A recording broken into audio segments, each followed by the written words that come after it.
In 1984, the social psychologist Robert Cialdini published a book called Influence.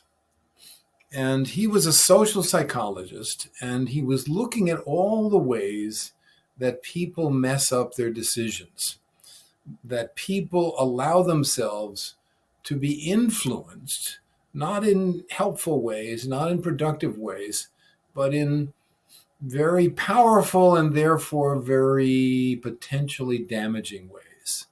Again, like so much of social science nowadays, he's saying if you're not very careful up front and you don't think it through, you have good odds of making a serious mistake. Okay, so in honor of Mr. Dr. Cialdini, I'm going to look at his 7 patterns of influence and see what it is about them and why we have to be careful when we begin to realize that they're at play or that they could be at play.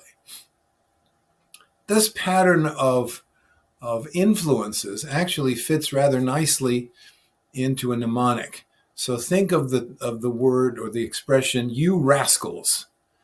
You rascals. The you part is not the Y-O-U, but it's you. And it's the latest contribution of Cialdini to his list of these patterns. And he calls it unity. Okay. So what is it about unity? Well, he says human beings tend to feel strong bonds between people that they feel share their identity with them. So in the old days, kinship members, family groups, people that had fought together, people that struggled together and identified with one another, gangs, all of that sort of thing, all the way down to employee work groups, unions, and so on. All of these groups make us feel that we're part of a family. We're part of people who are really us. It's a we feeling.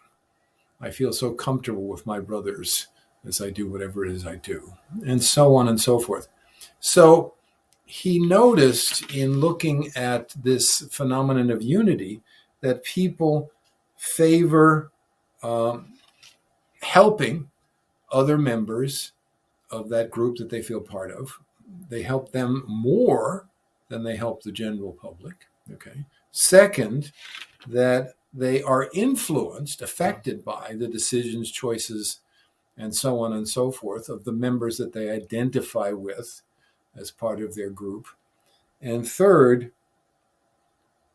they conclude that what's good for the group has got to be good for me. So you can see this just about everywhere. You know, Trump activates his base. And the base are the people who identify with one another, who identify with their leader. We're the same. We share. We are one. And in the spirit of unity, we will do what our leader says. Okay.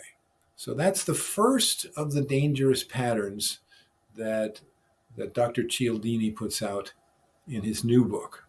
Now, the next patterns are the same as the ones he put out in 1984, but with many, many more examples.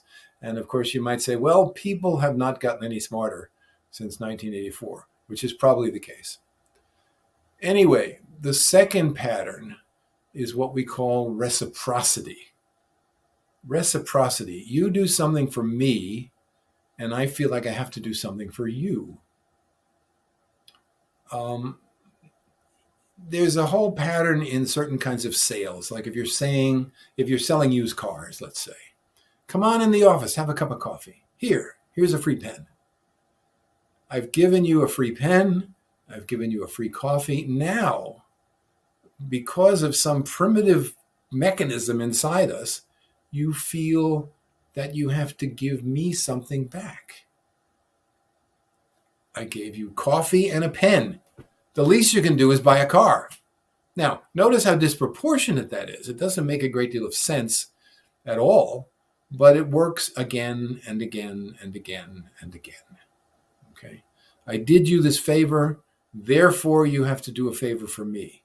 And we often don't think about the proportionality or disproportionality of the favors. Okay, that's reciprocity. The second very big influencer is authority. When I was a boy, they used to have TV commercials that would say 3 out of 4 doctors recommend this product. 3 out of 4 doctors. Now, doctors in our society still have a great deal of authority. So if most doctors think this is a really good thing, then it's probably a really good thing and I should probably buy it for my health or what have you. So this is the force of authority as an influence, as an influencer. The next one is one of my favorites. I'm sure everybody at some point or other has heard the famous phrase, act now while supplies last. Well, that is known as the appeal to scarcity. And in this particular phrase, act now while supplies last, you have an appeal to scarcity of time. In other words, it won't be there too long. You better make your move now. Time is running out. And then the other is supplies last. We only have 12,000 of them, so we might just sell out tomorrow. You see what I'm saying? If the supply is limited and the time to make the purchase is limited, it's a double push in the direction of the scarcity influencer. Okay. The third one is the C, and that is commitment and consistency. Again, people are funny, but we do this over and over and over. Let's say, I don't know, last election, some political canvasser came to your door and said, do you mind if we put a sign for our candidate on your lawn? And you say, well, yeah, I guess you can do it. All right. So now 4 years later, the political canvasser comes back and says, well, we'd like to put a sign on your lawn.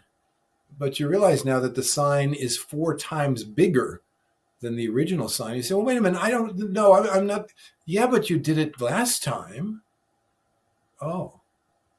So we're thinking, oh, yes, some level I need to be consistent in what I commit to.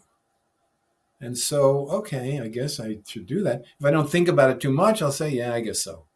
And now I have a 4 times bigger sign than the one I had last time. Maybe I shouldn't have had a sign at all. But anyway, commitment and consistency. The other aspect of commitment and consistency is if you want to make something important and elite and cool, make it hard to get. It's really strange. If you, not to say anything bad about any particular group of people, but if you point out that in order to get to this place, you have to be tough, you have to be better than the other ones, you have to push hard, you have to stay with it. In other words, by being in this group, you have proved to the people out there that you have greater commitment and you follow through in a consistent manner and you are tough and you are dedicated. That makes the group more valuable. Even though the group might be just we sit around and drink coffee together and congratulate ourselves on how tough we are. But that in itself is an attractor to group membership, commitment and consistency. All right.